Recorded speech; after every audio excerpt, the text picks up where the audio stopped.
12시 많은 참여 바랍니다.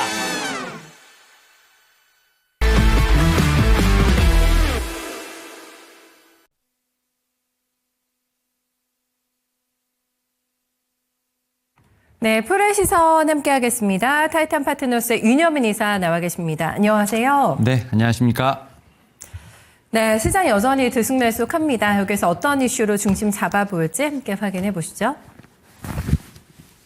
네, 미국이 원하고 관세 피할 수 있는 쪽이 어딜까요? 네, 조선을 타겟팅 해보자라는 전략을 내주실 예정이라고 하는데요. 트럼프 협력에 지금 다시 한번 백고동이 울리고 있습니다. 여기까지는 환경 규제까지 얘기가 나오게 되면서 뭐라고 해야 될까요? 조선이 지금 전례 없는 모멘텀을 받고 있습니다. 최근에 수급 동향을 보면요. 연기금이 조선주를 계속해서 사모으고 있는데 그만한 또 이유가 있지 않을까 싶고요. 전에 지금 고점들을 다 돌파하는 트라이가 나올 수가 있을까 이제 이 부분이 가장 궁금하실 것 같은데 현재 구간에서 포인트와 함께 전략까지 잡아주신다고 하거든요. 먼저 트럼프의 힘이 가장 강하지 않았을까요? 조선주가 이만큼 올라왔던 데는 분명히 조력이 많았는데요. 지금 최첨단 선박을 사겠다. 네, 동맹국으로부터 이런 얘기를 했는데 K조선이 맞겠죠? 네, 어떻게 보세요? 일단은 사실 이제 조선이 어떻게 보면 시세가 처음에 어떻게 나왔을까를 생각해 보면 이제 당선된 작년 11월부터 그러면서 이제 그 당시에 윤석열 대통령의 어떤 전화를 받으면서 네. 조선과 관련된 얘기가 좀 먼저 나오지 않았습니까? 그러면서 어쨌든 랠리가 좀 시작됐다라고 좀 생각이 들고 있고요. 그런 상황에서 앵커님 말씀하셨던 것처럼 지금 어떻게 보면 증시에서 가장 강한 거는 트럼프 대통령의 입이 아닐까라는 좀 생각을 하고 있는 상황인데 트럼프 대통령이 지금 어떻게 보면 미국의 조선업에 대해서 다시 부활을 상당히 강하게 외치고 있다라고 좀 말씀드릴 수 있을 것 같습니다. 조선업에 대한 어떤 재건 의지를 거듭 확인을 하고 있다라고 좀 말씀드릴 수 있을 것 같은데 하지만 이제 이런 어떻게 보면 중공업이라든지 우리가 흔히 말하는 이제 건설업, 제조업 같은 경우는 뭐 하루아침이 되는 것이 아니기 때문에 어쨌든 미국 내에서 뭐 리쇼어링부터 시작을 해서 어떤 기반을 쌓기 이전까지는 분명히 공백이 있을 것이고 그 사이에 어쨌든 이 조선업에 대한 어떤 수요를 감당하기 위해서 결국 미국과 가까운 나라로부터 선박을 좀 구매하겠다라는 얘기가 좀 나왔다라고 좀 말씀드릴 수 있을 것 같고 특히 이제 미국 같은 경우는 결국 이제 뭐 예산에 관련된 부분에서 당연히 이제 우리나라 마찬가지겠습니다만 이런 좀 예산과 관련된 부분에 있어서 국회의 어떤 동의를 받아야 되는 부분도 있겠습니다만 그와 별도로 조선업 관련돼서는 상당히 좀 신경을 쓰고 있다라고 좀 말씀을 드릴 수 있을 것 같고요. 특히 이제 조선과 관련돼서 이렇게 좀 신경을 쓰는 이유는 바로 지금 이제 이 조선의 어떤 시장의 크기 여기에 더해서 중국에 대한 어떤 위치 결국 이제 미국 조선업에 대한 어떤 부진과 좀 엮여 있다라고 좀 말씀드릴 수 있을 것 같은데 지금 통계를 보게 되면 지난해 중국 조선소가 1,700개의 어떤 지금 선박 건조를 수주를 했는데 미국 조선소는 총 5건을 했다고 합니다. 너무 거의 그렇죠. 없다라고 네, 보시면 됩니다. 없다고, 예. 예. 그러다 보니까 미국의 사정이 상당히 좀 급하다라고 볼 수 있을 것 같고 특히 이제 중국의 해군력이라고 하는데 이 부분이 미국 해군을 거의 이제 넘보는 현실까지 왔다라고 좀 얘기가 좀 나오고 있습니다. 그래요? 그러다 보니까 미국이 어떻게 보면은 상당히 급한 상황에서 K조선에 좀 도움을 요청했다라고 좀 말씀드릴 수 있을 것 같고 지금 미국 해군이 앞으로 30년간 364척을 구매해야 한다고 합니다. 그럼 우리나라 돈으로 약 한 1,600조 원 정도가 된다라고 하는데 이거를 이제 군함이라고 했기 때문에 우리가 흔히 말하는 좀 안보와도 연결이 된다라고 좀 말씀드릴 수 있을 것 같고 이 1,600조 원이나 되는 어떤 큰 수요를 미국 조선업이 감당할 수 없는 상황에서 어떻게 보면 지금 경쟁국인 중국에 맡길 수 없는 노릇이라고 볼 수 있을 것 같습니다. 그러다 보니까 이제 뭐 미국이 이제 일본이라든지 한국에 손을 내밀 수밖에 없다라고 좀 말씀드릴 수 있을 것 같고 특히 조선업 같은 경우는 이제 미국이 좀 건조를 하고 있지 않은 상황이지만 이런 부분에서 어쨌든 다시 한번 재건을 노리고 있다라고 좀 생각이 들고 있고요. 그런 측면에서 지금 조선 경쟁력, 뭐 중국과 한국이 좀 엎치락뒤치락하고 있는 상황에서 중국이 어쨌든 경쟁사로 좀 경쟁국으로 배제가 됐기 때문에 제가 볼 때는 당분간 수혜는 한국이 거의 독점하지 않을까라는 좀 생각을 하고 있고요. 그런 측면에서 지금 이제 한덕수 권한대행도 계속해서 이제 이 조선과 관련된 얘기 나오고 있고 네. 또 우리나라 같은 경우도 조선과 관련돼서 미국과 지금 상당히 긴밀하게 협조하고 있는 상황. 여기에 더해서 지금 관련된 종목들의 목표가들이 다 올라가고 있는 상황이기 때문에 일단 조선 같은 경우는 확실히 훈풍이 불고 있다라고 좀 생각이 듭니다. 네.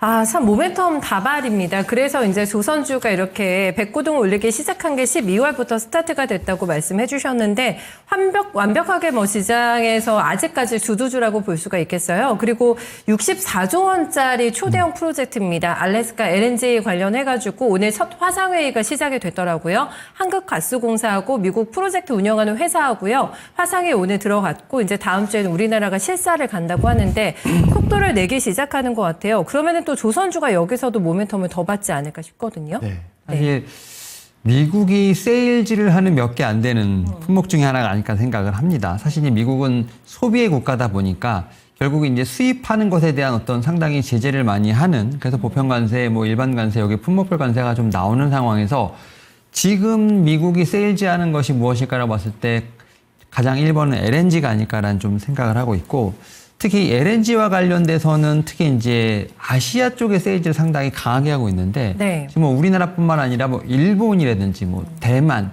필리핀 쪽 같은 경우는 이미 참여 의사를 좀 밝혔다. 물론 이제 협상에 대한 부분이 진행되고 있습니다만 그런 부분에서 우리나라에도 당연히 좀 압박이 좀 들어오고 있다라고 좀 말씀드릴 수 있을 것 같고, 네. 특히 대만 같은 경우는 어떻게 보면 안보와도 직결돼 있죠. 특히 중국이 상당히 대만을 노리는 상황에서 어쨌든 미국이 원하는 걸 들어줄 수밖에 없는 상황이다 보니까 그런 어떤 지정학적 측면도 있다라고 볼 수 있을 것 같고, 이제 우리나라 같은 경우도 이제 말씀하셨던 것처럼 지금 협상이 이제 본격적으로 본궤대에 오르지 않을까 생각합니다. 특히 이제 알래스카 주지사가 이번 주에 한국을 또 옵니다. 그래서 또 와서 어쨌든 세일즈를 좀 할 것으로 보이는데, 일단은 우리나라 같은 경우도 아무래도 이 알래스카 프로젝트가 상당히 큰 규모의 프로젝트이기 때문에 네. 경제성을 따질 수밖에 없는 상황. 하지만 이 알래스카 프로젝트 같은 경우는 미국의 기업들조차 손익계산서를 해보고 난 이후에 좀 포기했던 프로젝트이기 때문에 네. 이제 선진에 들어갈 수 없는 상황이죠. 그런 상황에서 트럼프 대통령의 임기가 끝나는 2029년에 완공이 되는 상황인데, 네네. 그 상황에서 수익성에 대한 부분도 퀘스천 마크가 들고, 지금 트럼프 대통령의 임기도 끝나는 상황에서 과연 공화당이 그때까지 집권을 할 것인가, 그때까지 프로젝트에 대한 부분에서 끌고 갈 것인가에 대한 의문점도 있는 상황이기 때문에 그런 부분에 선뜻 좀 대답을 못하고 있습니다만, 지금은 좀 상황이 거의 이제 강요에 의해서 결정할 수밖에 없는 좀 그런 과정으로 가고 있다라고 좀 생각이 드는데, 그런 측면에서 지금 이제 미국이 상당히 좀 강하게 우리나라를 좀 밀어붙이고 있다라고 좀 말씀을 드릴 수 있을 것 같고, 일단 이 프로젝트가 좀 규모가 상당히 큽니다. 일단 가스관 건설만 해도 총 사업비가 우리나라 돈으로 57조에서 64조 정도. 이건 이제 예측치입니다. 이런 상황이기 때문에 사실 불확실성이 상당히 크다는 점. 그래서 이런 부분에 상당히 좀 주저함이 있습니다만, 어떻게 보면 반대로 말해서 이 LNG에 관련된 수요를 통해서 어떤 계약을 통해서 어떻게 보면 이제 투자와 관련된 부분과 진행될 것으로 보이는데, 이런 부분들이 나중에 이제 보편 관세, 상호 관세, 여기에 더해서 품목별 관세에 있어서 조금은 우리나라가 유리한 위치를 점할 수 있지 않을까? 결국 이제 LNG 구매라든지 투자에 대한 프로젝트가 어떻게 보면 지렛대 역할을 할 수 있지 않을까라는 좀 기대도 있는 상황입니다. 네네네. 그런 측면에서 LNG 이 알래스칸 LNG를 구매하고 투자하는 이런 프로젝트에 대해서는 좀 양면성이 있다라고 좀 생각이 들고 있고, 그런 측면에서 뉴스플로우를 상당히 좀 따라갈 필요가 있지 않을까라는 좀 생각을 하는데, 여기서 이제 중요한 것은 이제 조선 쪽에 어떤 제가 볼 때는 좀 영향이 있느냐라고 좀 볼 수 있을 것 같은데, 특히 이제 알래스카 관련돼서는 당연히 이제 이 LNG와 관련된 종목들이 분명히 움직일 것으로 보이고 있습니다만,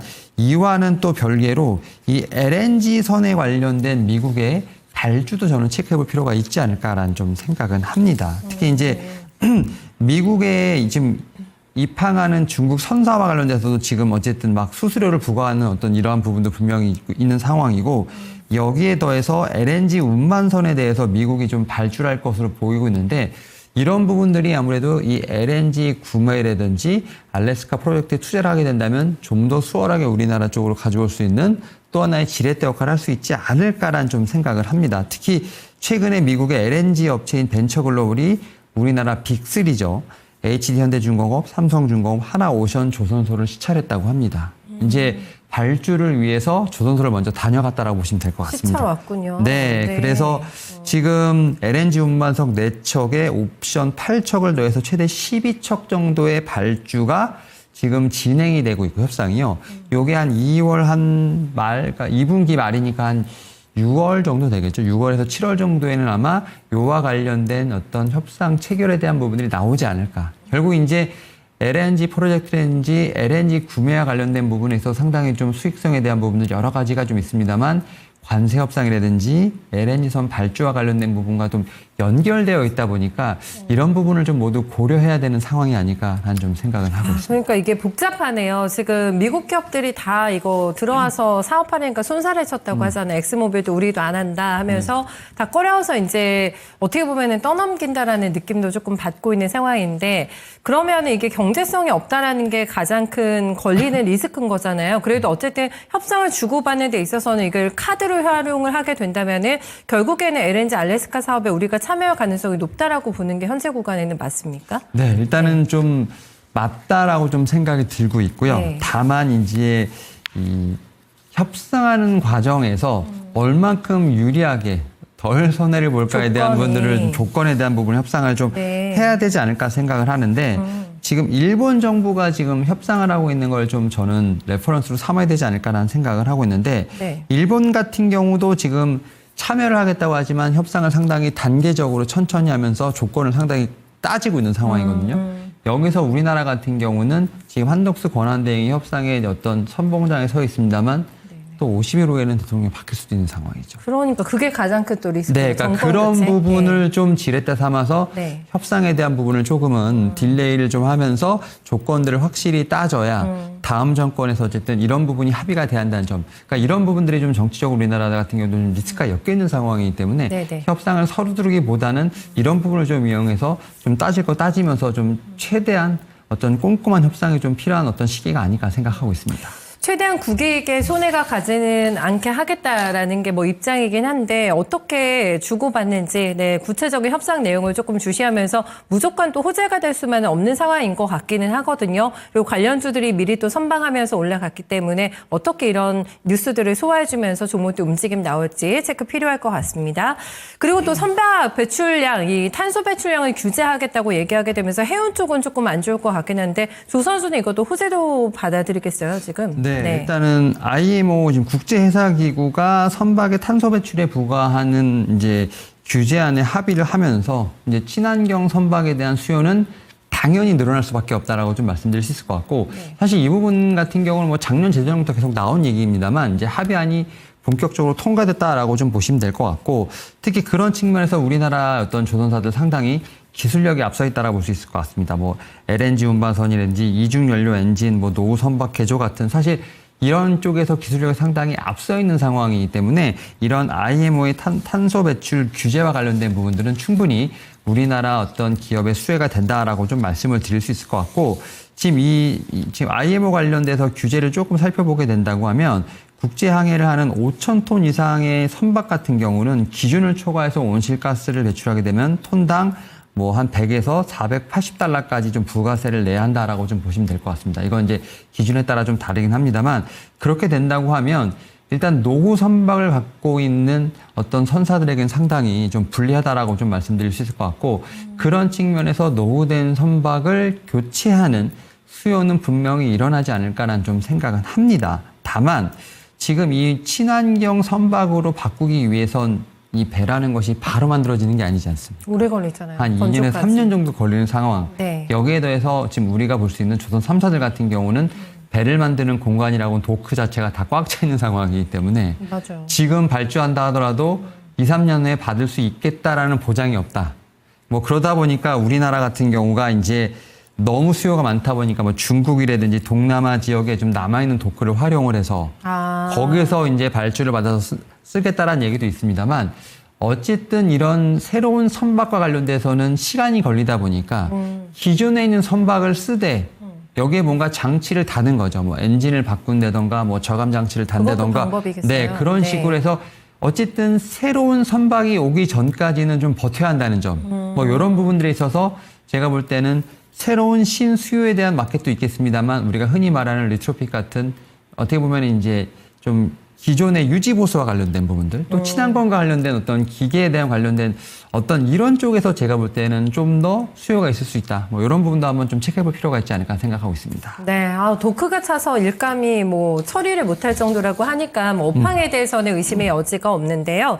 이제 종목이 이제 올라가는 속도라던가 이런 거에 있어서 얼마나 나한테 또 만족감을 시원스럽게 줄 것인가 이거를 따지게 되실 것 같아요. 뭐 엔진 쪽도 있을 것이고 MRO 쪽도 있고 LNG를 잘하는 조선도 있고 굉장히 또 많지 않습니까? 기자재도 신고가 내고 있잖아요. 어떤 쪽을 봐야 될까요? 네, 지금 말씀하셨던 것처럼 이제 조선사 선박을 만드는데 뭐 플랜트도 있고 네. 또 LNG 관련된 쪽, 뭐 친환경, 뭐 사실 키워드들이 조선 섹터에 상당히 많다라고 좀 말씀드릴 수 있을 것 같은데 사실 지금 말씀드렸던 어떤 키워드들 같은 경우는 대부분 좀 50일 신고가 나온 이후에 다시 한번 좀 재차 반등하고 있다라고 볼 수 있을 것 같은데 친환경 쪽에 있는 제가 볼 때 키워드는 그래도 좀 조선 쪽에서 봤을 때는 좀 새로운 키워드가 되지 않을까라는 좀 생각을 하고 있고요.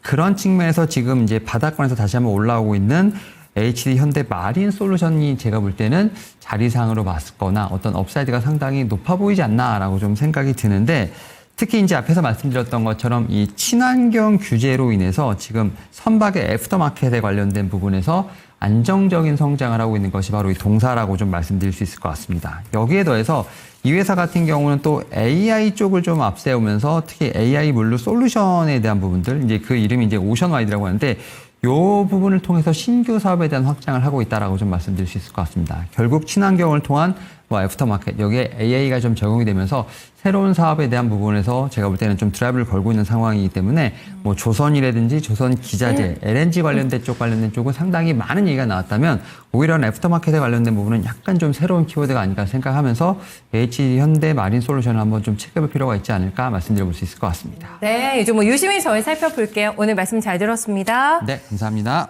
네, 물 들어올 때 노서라라는 말이 떠오르죠. 네, 조선주 다시 한번 신고가 랠리에 도전할 수 있을까 가능성 높다고 하는데요. 그 안에서도 오늘 체킹된 종목 잘 확인해 보시면 되겠네요. 네, 지금까지 프로의 시선이었습니다.